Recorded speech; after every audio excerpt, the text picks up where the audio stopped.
সম্প্রতি 4 দিনের চীন সফরে গিয়ে প্রধান উপদেষ্টা ডক্টর মোহাম্মদ ইউনূস ভারতের উত্তর পূর্বাঞ্চলের 7টি রাজ্যের ব্যবসায়িক সম্ভাবনা নিয়ে কথা বলেন। তিনি বলেন, ভারতের পূর্বাঞ্চলের 7 সিস্টার্স নামে পরিচিত 7টি রাজ্য, এই রাজ্যগুলো ভারতের স্থলবেষ্টিত অঞ্চল। সমুদ্রে পৌঁছানোর জন্য তাদের যোগাযোগের কোনো উপায় নেই। এই অঞ্চলের জন্য সমুদ্রের একমাত্র অভিভাবক বাংলাদেশ। ডক্টর মোহাম্মদ ইউনূসের করা মন্তব্যে ভারত জুড়ে তোলপাড় চলছে। নানা পদক্ষেপ নিয়েছে মোদি সরকার।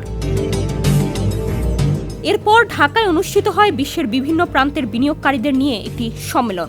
সদ্য শেষ হওয়া বিনিয়োগ সম্মেলনের পর ভারতও দেশটির উত্তর পূর্ব অঞ্চলে বিনিয়োগ আকৃষ্টে মনোযোগ দিয়েছে। উত্তর পূর্ব বিনিয়োগকারী শীর্ষ সম্মেলনের রাষ্ট্রদূতদের সম্মেলনে ভার্চুয়ালি অংশ নিয়েছিলেন ভারতের পররাষ্ট্রমন্ত্রী এস জয়শঙ্কর, যেখানে তিনি এই অঞ্চলে বিনিয়োগের সম্ভাবনার বিষয়টি তুলে ধরেন। সেই সঙ্গে বিনিয়োগকারীদের এই অঞ্চলের সুযোগ কাজে লাগাতে উৎসাহিত করেন। জয়শঙ্কর বলেন, উত্তর পূর্ব অঞ্চলটি অনেক গুরুত্বপূর্ণ ভারতীয় নীতির কেন্দ্রবিন্দুতে রয়েছে। প্রতিবেশীকে অগ্রাধিকার, অ্যাক্ট ইস্ট অথবা বিমস্টেক। উত্তর পূর্ব দিকটি আমাদের 5টি প্রতিবেশীকে স্থলভাগে সংযুক্ত করেছে। ভারতীয় উপমহাদেশ এবং আসিয়ানের মধ্যে সংযোগ স্থল হল এই উত্তর পূর্ব অঞ্চল।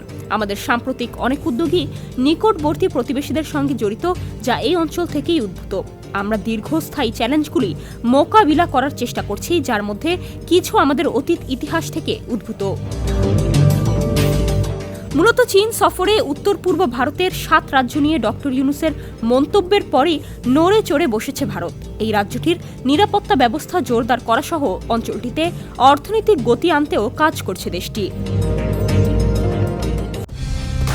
কালার এক্সপার্ট, জর্জ স্যাপ এবং মাইল্ড অন হ্যান্ডস টেকনোলজি সমৃদ্ধ অরিক্স ক্রিস্টাল ওয়াশ আপনার লন্ড্রি এক্সপার্ট।